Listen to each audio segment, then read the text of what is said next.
Welcome back to Bigg Boss season 9 Telugu analysis. So ఈ వీడియోని చివరిదాకా చూడండి. సో మీకు నచ్చితే లైక్ చేయండి, షేర్ చేయండి. నా ఛానల్ బలారెడ్డి కానీ సబ్స్క్రైబ్ చేయండి. సో గేమ్లోకి వెళ్తే కళ్యాణ్ గారు ఫస్ట్ ఫైనలిస్ట్ అవడంతో సో దాదాపు అతను టాస్క్లు ఏమి ఆడలేకపోతున్నారు. కొన్ని చోట్ల ఒక్కోసారి సంచాలకుగా చేస్తున్నారు, ఒకసారి ఆ సంచాలక కూడా ఇవ్వటం లేదు. సో ఇది ప్లస్ అవుతుందా మైనస్ అవుతుందా అనేది మనకి తర్వాత తెలుస్తుంది. బట్ ఓటింగ్ అంటే నామినేషన్లో లేడు కాబట్టి సో ఓటింగ్ అనేది ఏమవుతుంది అనేది కొంతమంది డౌట్, కానీ సో అలాంటి డౌట్లు ఏమి ఉండవని నేను అనుకుంటున్నాను. ఎందుకంటే ఆయనకి ఫ్యాన్స్ బేస్ ఏర్పడింది. సో ఆటోమేటిక్గా అతను ఫ్యాన్స్ అతనికే ఓటేస్తారు. సో దానిలో అట్ ది ఫైనల్ విన్నర్ అప్పుడు ఆయన ఓటింగ్ పర్సంటేజ్ ఎటు వెళ్ళదు అనేది నా నమ్మకం. సో ఇక్కడ కళ్యాణ్ అండ్ తనుజ గారి మధ్యలో బాండింగ్ గురించి సో కొంతమంది రకరకాలుగా మాట్లాడటం స్టార్ట్ చేశారు. అంటే మోరల్ సపోర్ట్. సో కళ్యాణ్ ఇప్పుడు గేమ్లో లేదు కాబట్టి సో అందరికి తెలిసినట్టు కళ్యాణ్ తనుజ గారి మధ్యలో ఫ్రెండ్షిప్ బాండింగ్ అనేది ఉంది. సో ఆటోమేటిక్గా మోరల్ సపోర్ట్ ఇచ్చుకోవడంలో తప్పలేదు, సపోర్ట్ ఇచ్చుకుంటున్నారు కూడా.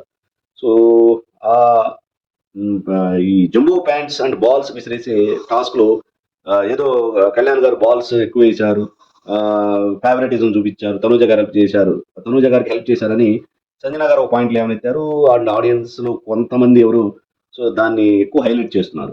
సో ఇక్కడ ఏంటంటే ఇప్పుడు సంజన గారు అందరికీ ఒక్కొక్క బాల్ 2 బాల్స్ ఈక్వల్గా తీసుకుంటూ వెళ్ళారు.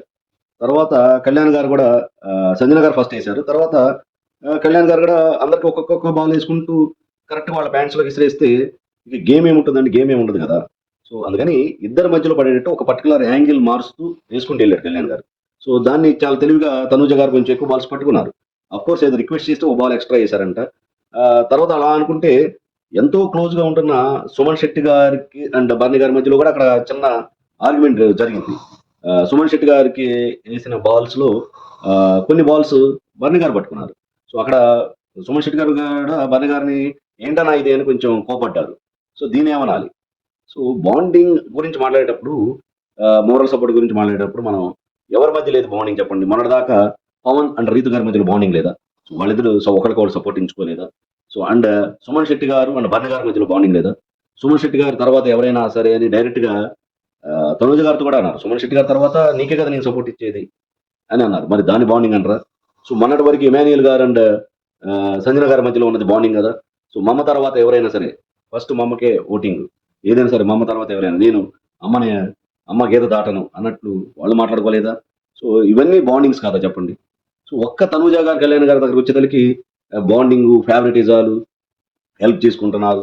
అంత దానికి సంజన గారు కూడా అన్నారు కదా మొన్నటి వరకు ఎమ్మెల్యేలు గారిని నేను నామినేట్ చేయలేను, మా మధ్యలో ఉన్న బాండింగ్ వేరు అని డైరెక్ట్గా అన్నారు. సో అలాంటి వారికి కళ్యాణ్ అండ్ తనూజ గారి మధ్యలో ఉన్న బాండింగ్ గురించి మాట్లాడే అర్హత లేదని మనం అనుకోవచ్చు. సో అది సహజంగా ఉంటుంది సపోర్ట్. మన తనుజ గారు కూడా అన్నట్టు ఆడియన్స్ మాట్లాడేటప్పుడు మీరు ఎమాన్యుయల్ గారు కళ్యాణ్ గారికి సపోర్ట్ ఇస్తున్నారు, బన్నీ గారికి అన్నప్పుడు ఈ గేమ్లో మనకి చాలా టాస్క్లో చూస్తున్నాం మనం ఇక్కడ సపోర్ట్ లేకుండా ఆడలేమని. ఒకనొక టైంలో ఆమె అనుకున్నప్పుడు అది స్ట్రాటజీస్తో సపోర్ట్ లేదు, అసలు యాక్చువల్గా లేదు ఆ టైంలో. కొంతమంది టైం చూసుకొని హ్యాండ్ ఇచ్చారు తనుజ గారికి. కానీ ఆడియన్స్తో మాట్లాడేటప్పుడు ఆ కోపంతో నాన్న సపోర్ట్ లేదని, సపోర్ట్ ఉంది అని కవర్ చేశారనుకోండి, అది part of the game. So Tanuja గారు అన్నట్టు ఇక్కడ సపోర్ట్ ఎవరెవరికి సపోర్ట్ ఇస్తున్నారో వాళ్ళకి ఇచ్చుకోండి. సో వాళ్ళు వాటర్ తిప్పొచ్చు, ఇలాంటివి వస్తున్నాయి. అంటే ఓవరాల్గా ఏంటంటే సపోర్ట్ లేకుండా బిగ్ బాస్ టాస్క్లో మనం కంప్లీట్గా విజయం అన్ని టాస్క్లు విజయం సాధించడం అనేది కష్టం అనేది తేలిపోతుంది. సో దానివల్ల ఆ మోరల్ సపోర్ట్ మన భరణి గారు కూడా తనుజ గారు ఎలా చెప్తే అలా కళ్యాణ్ పప్పిట్ అయిపోయాడు. సో తనుజ గారు కూర్చోమంటే కూర్చుంటున్నాడు, నుంచోమంటే నుంచుంటున్నాడు అని బర్నీ గారు కళ్యాణ్ గారిని అనడం ఆశ్చర్యంగా ఉంది. సో బర్నీ గారు మొన్నటిదాకా ఎలా ఆడారు? సో దివ్య గారు ఉన్నప్పుడు ఎలా ఉన్నాడు? దివ్య గారి కమెంట్స్కి ఎలా తలుపాడు? సో అంత పెద్ద మనిషి. సో దివ్య గారి కమెంట్స్కి ఇదవుతున్నామని వాళ్ళ సొంత డాక్టర్ కూడా అన్నారు కదా. సో ఎక్కువ కమెంట్ చేస్తున్నావు నువ్వు, అది నాకు నచ్చడం లేదని సాక్షాత్తు బర్నీ గారి కూతురే దివ్య గారిని అన్నారు. సో బర్నీ గారు మదర్ కూడా అన్నారు. సో అలాంటి బర్నీ గారు ఇప్పుడు తనుజ గారిని అనడం ఆశ్చర్యంగా ఉంది. తనుజ కమెంట్స్ని కళ్యాణ్ ఫాలో అవుతున్నాడు అని అనడం ఆశ్చర్యంగా ఉంది. సో యాక్చువల్గా దివ్య గారు వెళ్ళిపోయిన తర్వాతే బర్నీ గారి యొక్క గేమ్ ఇంప్రూవ్ అయింది. సో ఈవెన్ గురువు గారైన నాగబాబు గారు కూడా చెప్పారు బర్నీ గారికి, సో వేరే వాళ్ళని ముందు వాయిస్ రేజ్ చేసి కమెంట్ చేస్తే దాన్ని గట్టిగా ఎదుర్కోమని, కానీ అప్పటి నుంచి గేమ్ ప్యాటర్న్ మార్చుకొని మంచిగా ఆడుతున్నారు బర్నీ గారు. సో అలాంటి బర్నీ గారు కూడా తనుజ గారు అండ్ కళ్యాణ్ మధ్యలో ఉన్న ఫ్రెండ్షిప్ని ఒకరికొకరు ఇచ్చుకుని మోరల్ సపోర్ట్ని కమెంట్ చేయడం ఆశ్చర్యంగా ఉంది. సో అదొక పాయింట్. అండ్ ఇక్కడ డిమాన్ పవన్ గారు అండ్ సంజన గారి మధ్యలో కూడా గొడవ జరిగింది. సో టాప్లో ఉన్న ఎమాన్యుయల్ గారు డిమాన్ పవన్ అని రిమూవ్ చేయదని సంజన గారి దగ్గరికి వెళ్ళారు. ఆయన ఇంకో మాట అన్నారు, నన్నైనా రిమూవ్ చేయగాని ఎమాన్యుయల్ గారిని రిమూవ్ చేయొద్దు అని రాయబారం మాటల కోసం వెళ్ళినట్టు అనిపించింది. ఎందుకబ్బా అనే ఆడియన్స్కి డౌట్ వస్తే లైవ్లో చూసిన వాళ్ళు ఏం చెప్తున్నారంటే, సో ఎమాన్యుయల్ గారు తనకు వస్తున్న 2 lakhs అమౌంట్లో 1 lakh యాజ్ ఏ గిఫ్ట్గా ఇస్తాను, నీకు ఫైనాన్షియల్ ప్రాబ్లము, ఫాదర్ సర్జరీ ఇవన్నీ జరిగింది కాబట్టి నేను నీకు హెల్ప్ చేస్తాను అని ఎమాన్యుయల్ గారు అన్నారంట. సో అది లైవ్లో చూసిన వాళ్ళకి తెలుస్తుంది. సో ఓవరాల్గా తప్పేం లేదు, ఒకవేళ వాళ్ళు మోరల్ సపోర్ట్ చేసుకున్న తప్పేం లేదు. సో అది సంజన గారు యాక్సెప్ట్ చేయలేదు. అండ్ భరణి అండ్ సుమన్ శెట్టి గారు సంజన గారు యాజ్ యూజువల్ అనుకున్నట్టు డిమాన్ పవన్ అండ్ ఎమాన్యుయల్ గారిని టాస్క్ నుంచి రిమూవ్ చేశారు. కానీ ఎమాన్యుయల్ గారు అండ్ సంజన గారి మధ్యలో దాదాపు ఆ బాండింగ్ బ్రేక్ అయినట్టు అనిపిస్తుంది. ఎమాన్యుయల్ గారు అడిగారు కూడా గేమ్ స్టార్టింగ్లో, నన్ను రిమూవ్ చేయొద్దని, నువ్వు నన్ను ఆల్రెడీ రిమూవ్ చేసావన్నారు, గేమ్ అర్థం చేసుకోలేదు అని ఎమాన్యుయల్ గారు అన్నారు. సో నా ఆట నేను ఆడతానన్నారు. సో అనుకున్నట్టే ఎమాన్యుయల్ గారిని టాస్క్ నుంచి రిమూవ్ చేశారు. ఎమాన్యుయల్ గారు అండ్ డిమాన్ పవన్ ఇద్దరిని రిమూవ్ చేశారు. ఇక్కడ సంజన గారు దాదాపు భరణి గారు సుమన్ శెట్టి గారి టీంలో కలిసిపోయారని అనిపిస్తుంది. సో వాళ్ళిద్దరితో కలిసి డ్యాన్స్ చేయడం కానీ, ఎప్పుడైతే ఎమాన్యుయల్తో బ్రేకప్ అయిందో, అంటే ఆ బంధం ఇదైందో, సో భరణి గారు అండ్ సుమన్ శెట్టి గారితో కలిసిపోయినట్టు అనిపిస్తుంది. బట్ ఇది బిగ్ బాస్ గేమ్, శాశ్వత మిత్రులు శాశ్వత శత్రువులు ఉండరు. సో ఓవరాల్గా జంబో ప్యాంట్ అండ్ బాల్స్ పట్టే గేమ్లో తనుజ గారు నెంబర్ 1కి వెళ్ళారు.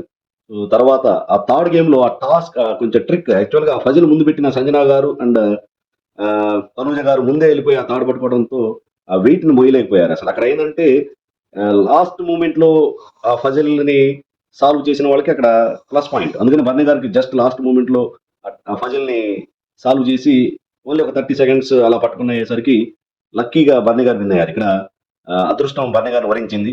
సో ఇప్పుడు ప్రజెంట్ బర్నీ గారు అండ్ తనుజ గారు నెంబర్ 1లో ఉన్నారు స్కోర్ బోర్డులో. సో వాళ్ళిద్దరు ఓట్ ఆఫ్ థ్యాంక్స్కి వెళ్ళిపోతే తనుజ గారికి ఆడియన్స్ నుంచి మంచి అప్రిషియేషన్ వచ్చింది. సో మేడం సార్ మేడం అని పొగిడారు. పొగడతలతో ముంచేసరికి సో తనుజ గారికి ఇంకా బూస్టప్ అయింది. సో ఇద్దరికి ఓట్ ఆఫ్ థ్యాంక్స్లో ఇద్దరిలో ఎవరో ఒకరికే ఉంటుంది కాబట్టి అక్కడ ఆడియన్స్ పోలింగ్లో కూడా ఎక్కువ మంది తనుజ గారికి సపోర్ట్ ఇచ్చారు. సో తనుజ గారు ఓట్ ఆఫ్ థ్యాంక్స్ అడగటం కానీ, థ్యాంక్స్ గివింగ్ స్పీచ్ ఇచ్చారు ఆడియన్స్కి. అండ్ ఇదే vote of thanks out side ఉన్న ఆడియన్స్ కూడా తన అప్పీల్ చేసుకున్నారు తనకు ఓటేయమని. సో ఇది డెఫినెట్గా తనుజాకి ఓటింగ్ పర్సంటేజ్ పెరగడానికి తోడ్పడుతుందని చెప్పుకోవచ్చు.